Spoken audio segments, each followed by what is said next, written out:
Menga qara. Bitta savob kelgan.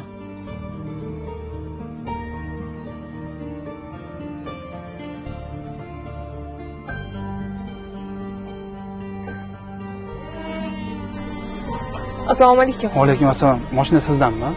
Meniki. Iltimos, shunda olib tura olasizmi? Hozir bu yoqqa yuk mashina kiradi-da. Uni narsalarini tashib yuborishimiz kerak edi. Ha, bo'ldi. Rahmat. Menga bitta bardak choy bilan bitta ice baklava bering, iltimos. Xo'p, bo'ladi. Onasi sumka tayyor bo'lgan bo'lsa, pastga olib tushib ber. Iltimos, onasi olib tushib bergan. Ha, pastdaman. Xo'p. O'li xotin qo'li. Nima deganing bu? Ya ayol kishiga ham iltimos deydimi? Bittada olib tushib ber bo'ldi desang, o'lib qolasan-a sanami? Nima? Ayol kishiga iltimosda xotin qo'li bo'lib qoladimi? Kanishni. Ko'chadagilarga yoqish uchun, ishing bitish uchun iltimos kanda qilmaysan, uyalmaysan. Lekin ayolingga kelganda uyalasanmi?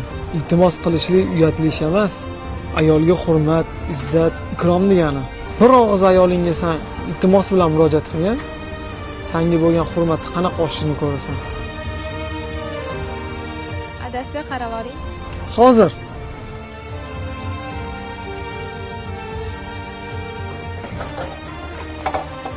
Menga bitta savob bor.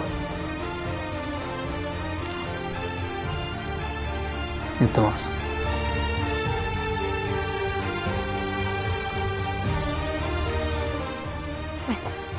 Adasi, meva kesib bering, yeysizmi?